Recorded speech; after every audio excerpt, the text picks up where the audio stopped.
Hey y'all, welcome to another LSU football morning. I think I'm getting blocked out by that, so let's get rid of it for a second. My name is Jeff Nowak. I am the advocate and NOAA.com's digital sports producer. If you can't hear me, let me know in the chat. I'm having a little trouble with my audio this morning, but I believe it's coming through based on, well, maybe it's not.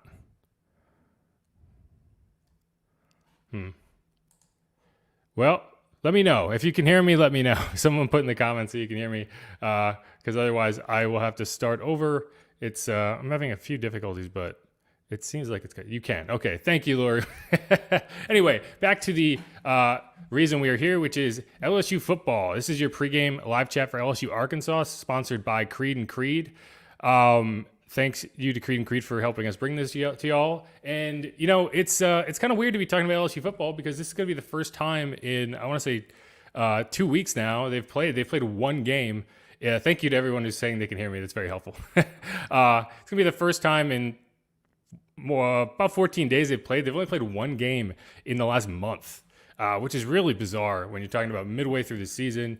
They had the Florida game postponed because Florida had coronavirus issues. They had the Alabama game postponed because Alabama had coronavirus issues. And this game against Arkansas was pretty close to being postponed because Arkansas had coronavirus issues within the team. There was questions about whether they would have enough players to be able to actually field a team. You have to have the NCAA recommends you have 53 players to get out there, and they just made the cut. They had to have tests go through this morning to get enough players to do that. So we're gonna play, but who knows? It's hard to even figure out what to talk about just because of how long it's been. But you know, we'll figure out a way. First off, if y'all have any questions, y'all have any comments, I want you to throw them in the chat. I'll bring them. I'll pop them up on the screen here, and we could talk about them.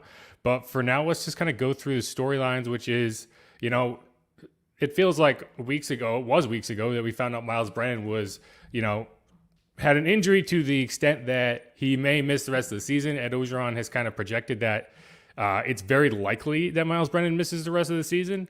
Although we haven't gotten anything confirmed on that one way or the other. He was out throwing really light passes this morning before the game, so you know, maybe that might indicate that he's got some chance of coming back. I don't think you'd have him out there throwing passes if you were, you know, concrete that he's completely just shut down.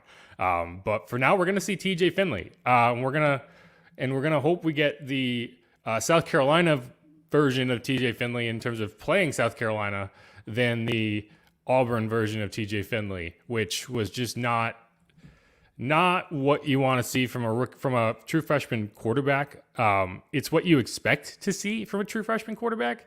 But you know, I think the expectations got set a bit unreasonably high for, you know, what you can really kind of just expect out of a guy who's coming in and just trying to learn the SEC on the fly.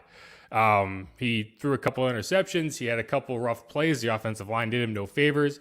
The running game did him no favors. I want to say they ran for under 20 yards in that game, which is just, you know, you can't do it. You can't beat Auburn if you're not going to be able to run the ball. And we got to see Max Johnson, the son of Brad Johnson. He threw a touchdown pass to the lefty.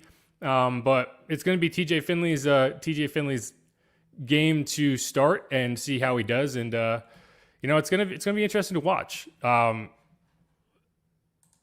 I want to get a quick word from our sponsors here, and then I'll see what I can get y'all in terms of your questions and your comments. Make sure to drop those in there. And before I forget, drop some score predictions in. I'm very curious to get the temperature of the fans in terms of how confident y'all are that LSU could either win this game or keep it competitive, or what, based on what we've seen. It's been a weird season at best, but let's get a word from our sponsors here, and I'll be right back. This is not a dramatization or a paid testimonial. I'm Christian Creed, and let me tell you, car wrecks can wreck lives. As a former insurance adjuster and as a licensed accident investigator, I've handled hundreds of accident claims. If you or a loved one have been involved in a car accident, no matter how big or small, let me put my experience to work for you. Call Creed and Creed. We're serious attorneys for serious injuries. Okay, y'all, we are back at it again. We are here to chat about LSU Arkansas. a matchup that normally you'd look at as a giant LSU favorite. But this week it's it's a bit more up in the air. LSU's favored by 1 on the road, which means they're a slight favorite. Home field usually gives you about a 2-point cushion. So by the odds, LSU is still favored to come out in this one, but it's expected to be close. So LSU's coming in 2-3. When's the last time you can remember them being 2-3? It's been 5 years since they've lost back-to-back games. So losing this game would be a significant low point, even in a season that comes after the 2019 of greatness. It still would be a low point. It would be a very frustrating way to just continue this season that's been marred by injuries and been marred by people opting out and by delayed, postponed games. Do you even play Alabama at the end of the season if it's inconsequential to the result of the conference? I don't know. So does this 10-game season become a 9-game season? How about Florida? They're in the same boat. Both those teams are leading their respective divisions. If both of them finished more than a game clear of second place, do you make up that game? I don't know. Is it worth making up that game? I think LSU would want to play it, but I don't know if Alabama or Florida would want to play it. So who knows? But let's see. Lower Collins, we know the tradition of us playing for the boot trophy. We play and win. That boot, as ugly as it is, I think winning the boot this year would be a nice way to at least gain some positive momentum in this season. It feels like kind of a lost season, 2-3. It's very, very unlikely they make any noise in the SEC West. Just based on even if they beat Alabama at this point, it does not seem likely Alabama drops 2 games. Other than that, the boot might be the highlight. The boot in a bowl game, boot and bowl. That's the goal. Boot and bowl with the Finley and see what happens. Not seeing any other questions, so I'll just keep going. Again, we have TJ Finley. He needs some help from John Emery, from Ty Davis Price. I blanked there. It's been so long since I've said these names out loud. I'm blanking a little bit. From Ty Davis Price, from Chris Curry, from the offensive line. The Tigers need to establish the run game.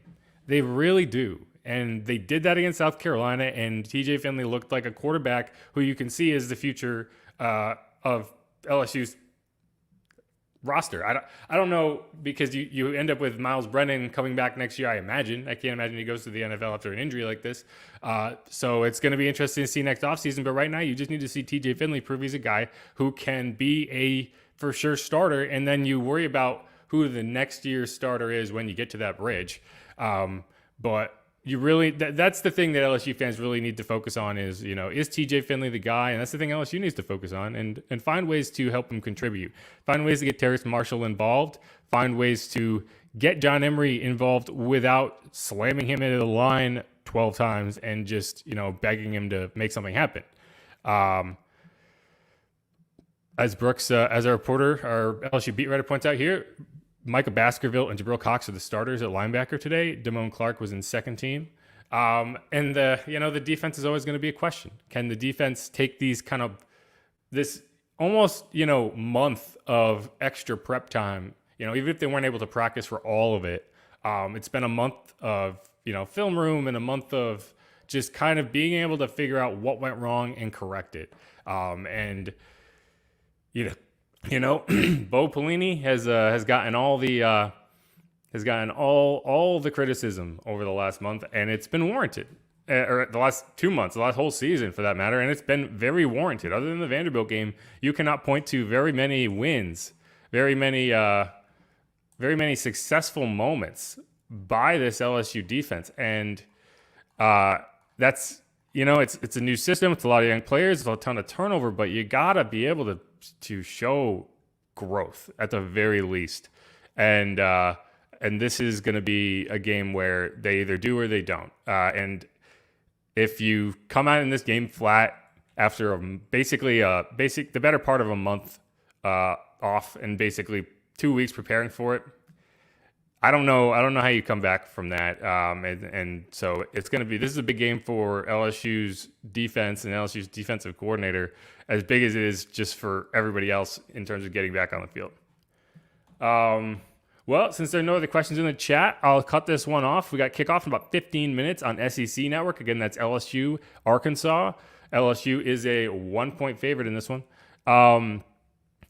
Remember to check out the rest of our content over at NOAA.com, The Advocate. There it is.